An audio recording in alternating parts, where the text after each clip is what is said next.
Good morning students. आज हम करेंगे कॉम्पटन इफेक्ट या कॉम्पटन प्रभाव।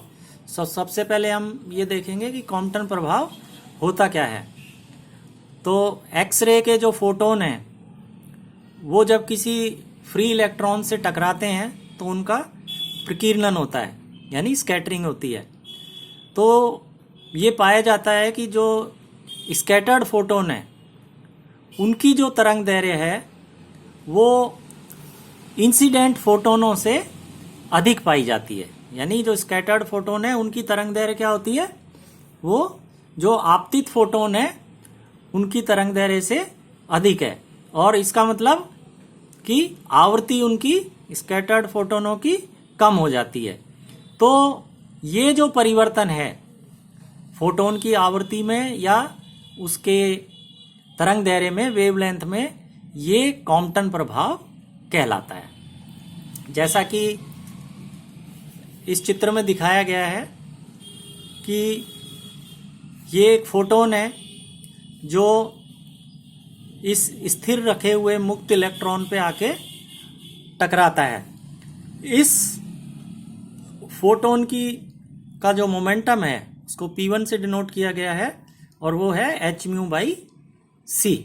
न्यू इसकी जो है वो फ्रीक्वेंसी है, h फ्लैंक्स कांस्टेंट है और c जो है वेलोसिटी ऑफ लाइट है।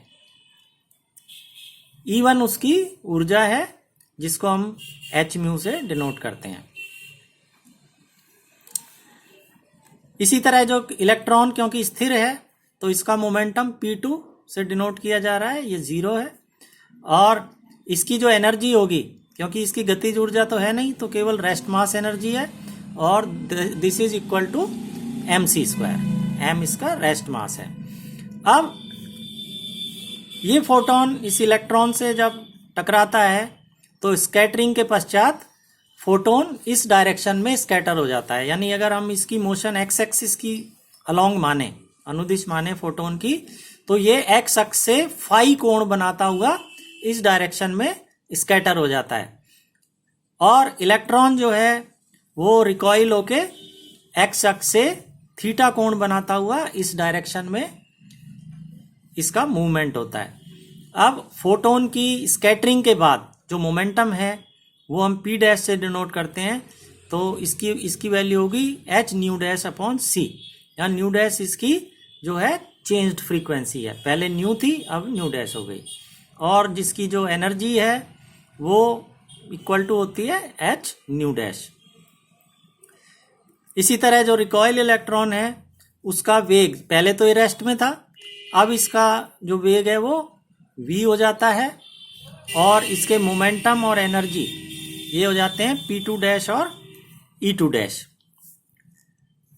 अब हम इनके चतुर्विम संवेग लिखें तो सबसे पहले जैसे हम ये जो आपतित फोटोन है इसका चतुर्विम संवेग लिखें तो इसके 4 घटक क्या होंगे, इसको P1 से हम डिनोट करते हैं। 4 घटक होंगे P1, ये तो हो गए इसके साधारण संवेग के 3 घटक, और ऊर्जा घटक हो गया चौथा घटक IE1/c।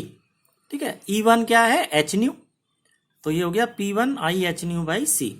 इसी तरह से जो ये इलेक्ट्रॉन एट रेस्ट है ना, इसके लिए 4 मोमेंटम, इसके घटक हो जाएंगे P2, इसका मोमेंटम हो गया जो कि 0 है क्योंकि ये रेस्ट में है, और ऊर्जा घटक IE2/c। E2 इसकी हमने ऊर्जा ली है जो कि रेस्ट मास एनर्जी है। E2 की वैल्यू अगर हम mc² रखें तो c से c कैंसिल हो जाएगा, तो ये चौथा घटक आ जाएगा ImC। तो ये तो हो गया हमारा टक्कर से पहले की स्थिति, ये दोनों। अब टक्कर के पश्चात जो प्रकीर्णित स्कैटर्ड फोटोन है उसका 4 मोमेंटम, उसको हम डिनोट कर देते हैं 4p1μ' से, डैश लगा दिया हमने। तो इसका मोमेंटम हो गया P1' और जो चौथा घटक है वो हो गया IE1'/c। तो E1' अपने को पता है बराबर होगा h/, क्योंकि इसकी ऊर्जा बदल के अब क्या हो गई है, न्यू की जगह न्यू' हो गई है। इसी तरह से जो प्रतिक्षिप्त इलेक्ट्रॉन है, रिकॉइल्ड इलेक्ट्रॉन है, उसका 4 मोमेंटम, P2 म्यू डैश, है ना, P2 डैश इसका मोमेंटम हो गया और ऊर्जा हो गई IE2 डैश बाई C। अब हम चतुर्विम संवेग संरक्षण का नियम लगाएंगे, क्योंकि इस टक्कर में क्या होना चाहिए, चतुर्विम संवेग का संरक्षण होना चाहिए, टक्कर से पहले और टक्कर के बाद। यानी P1 mu plus P2 mu should be equal to P1 mu dash plus P2 mu dash. तो ये हम इक्वेशन लिखेंगे किसकी, चतुर्विम संवेग संरक्षण। फोर मोमेंटम कंजर्वेशन के नियम से ये रिलेशन आ गई और ये आ गया P1 mu plus P2 mu, इसको इधर ले गए minus P1 mu is equal to, ये इधर ही रह गया P2 म्यू डैश। अब इस समीकरण का इसी के सापेक्ष हम स्केलर प्रोडक्ट लें, अदिश गुणनफल लें, तो क्या होगा, इसका इसी के साथ करें तो ये आ जाएगा, देखो P1 mu square, P2 mu square, P1 mu dash square, तीन तो ये आ गए। इसके बाद 2P1 mu dot P2 mu minus 2P1 mu P1 mu dash minus 2P2 mu P1 mu dash, और राइट हैंड साइड में तो ये आ ही जाएगा P2 म्यू डैश स्क्वायर। अब इन सब की हम वैल्यूज रख देंगे। देखो P1 म्यू डैश स्क्वायर, ठीक है, ये क्या होगा, P1 म्यू से हम देखें P1 म्यू ये रहा, तो इसका इसी के साथ करें तो ये P1 स्क्वायर हो गया, है ना, और ये आ जाएगा minus H new square upon C square. तो ये आ गया P1 square minus P1 square minus E1 square upon C square, और E1 स्क्वायर ये क्या हो जाएगा, E1 क्या है अपना H न्यू, तो H square new square upon C square, ये आ जाएगा।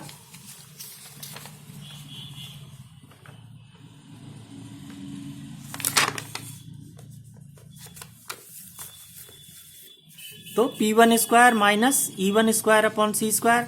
अब P1 यानी मोमेंटम अपने को पता है, P1 की वैल्यू क्या है, H न्यू अपॉन C, उसका स्क्वायर हो गया। इधर से भी यही आ गया H न्यू अपॉन C का स्क्वायर, क्योंकि E1 की वैल्यू H न्यू रख दी तो ये 0 आ गया। इसी तरह से P2 new square, P2 new square यहां से आ गया तो 0 स्क्वायर, ये तो 0 हो गया, और ये हो गया minus M square C square. इसका इसी से किया minus M square C square, ये आ गया यहाँ पे P2 म्यू स्क्वायर। इसके बाद हम P1 म्यू डैश स्क्वायर करेंगे, तो ये भी आप देखेंगे, ये भी P1 dash square minus E1 dash square upon C square, P1 dash square हो गया H new dash upon C, momentum ये है, माइनस E1 डैश क्या है, H न्यू डैश, तो ये भी सेम हो गया, तो ये कैंसिल हो जाएंगे, 0 हो गया। इसी तरह P2 न्यू डैश स्क्वायर, तो ये इसी की तरह आ जाएगा, जैसे ये P2 न्यू स्क्वायर है, इसी तरह P2 न्यू डैश स्क्वायर ये क्या हो जाएगा, minus M square C square, ये भी सेम आ जाता है। अब P1 म्यू P2 म्यू, है ना, तो देखो ये P1 म्यू है, ये P2 म्यू है, तो इन दोनों का अगर हम डॉट प्रोडक्ट निकालें तो ये 0 हो गया, I स्क्वायर माइनस हो गया, है ना, C से C कैंसिल हो गया, और ये आ गया H न्यू M यानी MH न्यू, तो माइनस MH न्यू इसकी वैल्यू आ जाएगी, ये आ गई P1 mu dot P2 mu बराबर आ गया माइनस MH न्यू। इसी तरह से P1 new dot P1 new dash, ठीक है, ये वाली ये हम देख रहे हैं हम P1 new dot P1 new dash, तो ये वाला फैक्टर हम निकाल रहे हैं, तो ये P1 न्यू और P1 न्यू डैश, तो P1 न्यू ये है और P1 न्यू डैश ये है, ठीक है, इन दोनों का किया तो P1 डैश, और यहाँ आ जाएगा I स्क्वायर करा तो minus H square nu dash upon C square. ये आ गया है ना, H square nu nu dash upon C square. अब P1 और P1 डैश, इनके बीच में एंगल क्या है, फाई है, हमने चित्र से देखा है। तो ये हो गया P1 dash cos phi minus ये एज इट इज रख दिया। अब P1 जो मोमेंटम है वो क्या है, एच न्यू बाई सी, और P1 डैश मोमेंटम क्या है, H nu dash by C. तो H square nu nu dash upon C square ये आ गया, और cos phi as it is minus H square nu nu dash upon C square, तो ये आ गया।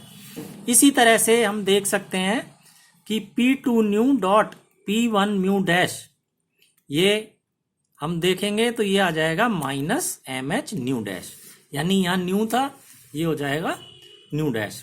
तो ये सारे मान जो हमने अभी निकाले हैं, ये सब मान हम इस इक्वेशन में रख देते हैं। तो इस इक्वेशन में अगर हम रख देंगे ये मान, तो हमारे पास ये इक्वेशन आ जाएगी। ठीक है, इस इक्वेशन में ये एम स्क्वायर सी स्क्वायर है ना, और ये एम स्क्वायर सी स्क्वायर ये कैंसिल हो जाएंगे, और इसमें हम क्या है, एम एच कॉमन ले लेंगे। तो और ये देखो ये 2 2 2 और ये 2, ये सारे 2 कैंसिल हो जाएंगे। एम एच कॉमन लिया तो ये न्यू माइनस न्यू डैश ये अंदर आ गया। बाकी ये दोनों टर्म ये हम दूसरी तरफ ले जाएंगे, तो H square nu nu dash upon C square ये इनमें कॉमन आ जाएगा।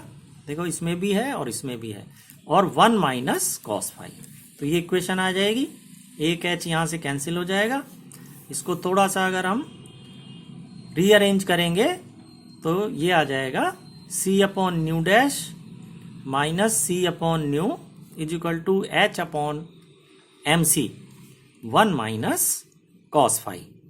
अब सी अपॉन न्यू डैश क्या है, ये वेवलेंथ हो गई स्कैटर्ड फोटोन की, यानी लैम्डा डैश। सी अपॉन न्यू ये वेवलेंथ हो गई इंसिडेंट फोटोन की, इसको हमने डिनोट कर दिया लैम्डा से। तो lambda dash minus lambda, this is equal to H upon M C 1 minus cos phi.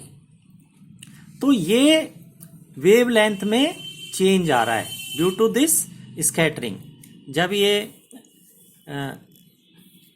एक वर्णी जो एक्सरेज हैं उनके फोटोन जब रेस्ट में फ्री इलेक्ट्रॉन से टकराते हैं और उनका जब स्कैटरिंग होती है उनकी, तो उनकी वेवलेंथ में हम देखते हैं परिवर्तन आ जाता है। तो लैम्डा डैश माइनस लैम्डा ये वेवलेंथ में परिवर्तन को दर्शाता है।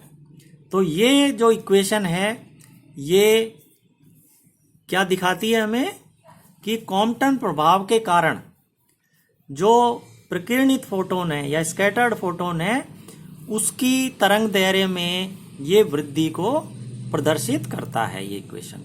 तो काफ़ी इंपॉर्टेंट इक्वेशन है, ये एग्ज़ाम में भी प्रूव कराई जाती है। इसको हम इस तरह से प्रूव कर सकते हैं।